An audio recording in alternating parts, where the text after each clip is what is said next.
আসসালামু আলাইকুম রহমতুল্লাহ বারকাত। আজকে আমরা কথা বলবো বিভিন্ন ধরনের সাহায্য কার্ড নিয়ে। ফ্যামিলি কার্ড, কৃষি কার্ড, চিকিৎসা কার্ড, টিসিবির কার্ড ইত্যাদি। আমরা কার্ড চাই না, কাজ চাই। আসেন আমরা এই কার্ডগুলো নিয়ে একটু কথা বলি। আমাদের দেশে সম্প্রতিকালে কিছু রাজনৈতিক দল বিভিন্ন ধরনের সাহায্য কার্ড দিতে যাচ্ছে, ক্ষমতায় আসলে দিবে এই ধরনের প্রতিশ্রুতি দিচ্ছে। আসেন এই কার্ডগুলো আমাদের কী ধরনের সার্ভিস দিবে তা আমরা একটু আলোচনা করি। ফ্যামিলি কার্ড, ফ্যামিলি কার্ডের মাধ্যমে আমাদেরকে বিভিন্ন খাদ্য সামগ্রী কম দামে দেওয়া হবে। আচ্ছা, আমরা যদি এই ধরনের কার্ডের মাধ্যমে যে খাদ্য সামগ্রী পাবো সেগুলো কি মানসম্পন্ন থাকবে? সেগুলোর দাম কি আসলেই সস্তা হবে? সেগুলোকে খাওয়ার উপযোগী হবে? কারণ ইতিপূর্বে আমরা দেখছি এই ধরনের কার্ডের মাধ্যমে বিদেশ থেকে যে গম আনছে আমাদের সাবেক আওয়ামী লীগ আমলের মন্ত্রী কামরুল ইসলাম, সেই পচা গম কিন্তু আমরা খাইতে পারি নাই। এখানে কিন্তু একটা প্রশ্ন থেকে যায়। এরপরে দেখেন আমাদেরকে দেয়া হবে চিকিৎসা কার্ড।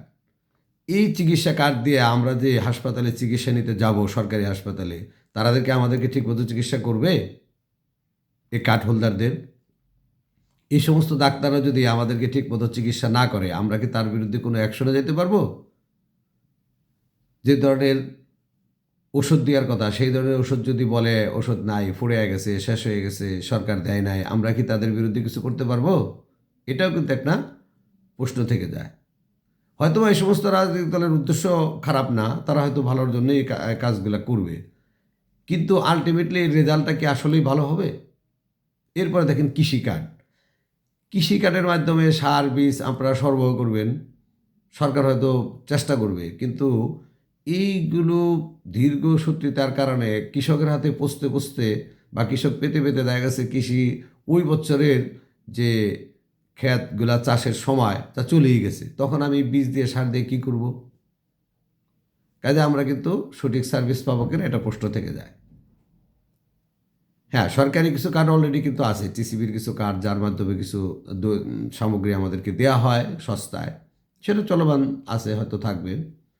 কাজে এই সমস্ত রাজনৈতিক দলের যে সমস্ত কার্ড দিতে চাচ্ছে, এই কার্ডের রেজাল্ট আসলেই কতটুকু ভালো আসবে এটা কিন্তু একটা প্রশ্ন থেকে যায়। আপনি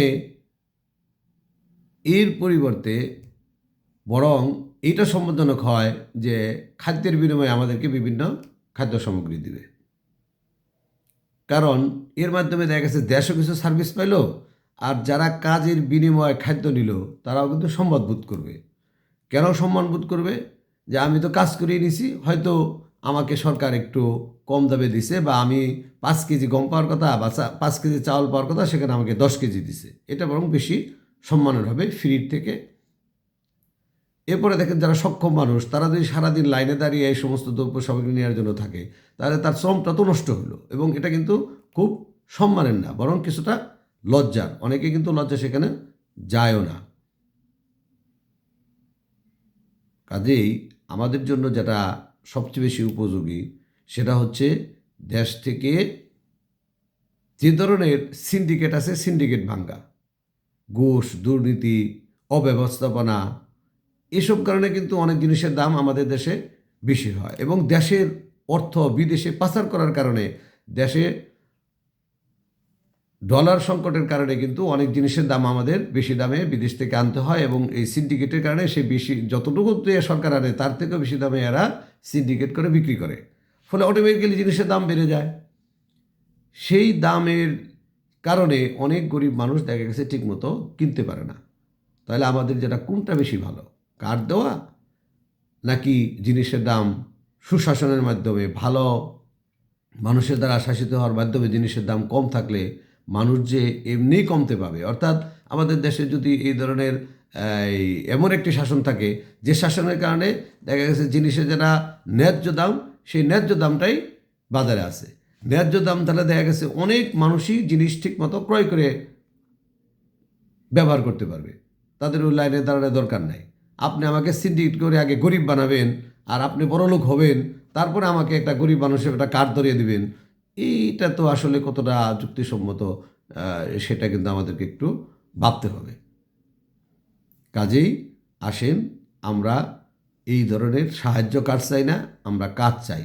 আমাদের জনগণকে, আমাদের দেশের জনগণকে আমরা এমনভাবে সক্ষম করে তুলব যেন তারা কাজ করে খেতে পারে, এবং দেশে না পারলে প্রয়োজন হলে বিদেশে গিয়েও তারা কাজ করবে এবং দেশে রেমিটেন্স পাঠাবে, দেশ ভালোভাবে চলবে, দেশের অর্থনীতি চাকা ভালোভাবে ঘুরবে, দেশের সবাই ভালোভাবে চলতে পারবে। আমরা এমনভাবে কাজ করব না যে দেশের একটা অংশ উপরের দিকে উঠতেই পারবে না। এই বাধাগুলো দূর করতে হবে। কাজেই আসেন আমরা দেশে সুশাসন প্রতিষ্ঠা করি, সুশাসন প্রতিষ্ঠার মাধ্যমে সুশাসক পাই, আমরা এমন জনপ্রতিনিধি নির্বাচন করি যারা সৎ, যোগ্য এবং সমতার ভিত্তিতে তারা একটা সমাজ গড়ে তোলে। ধন্যবাদ সবাইকে। আমরা আমাদের চেতনার হোক, শুভবুদ্ধির উদয় হোক। আমরা আবারও বলি এই কথা যে সাহায্য কাজ চাই না, কাজ চাই। ধন্যবাদ সবাইকে। আসসালামু আলাইকুম রহমতুল্লাহ বারাকাতুহু।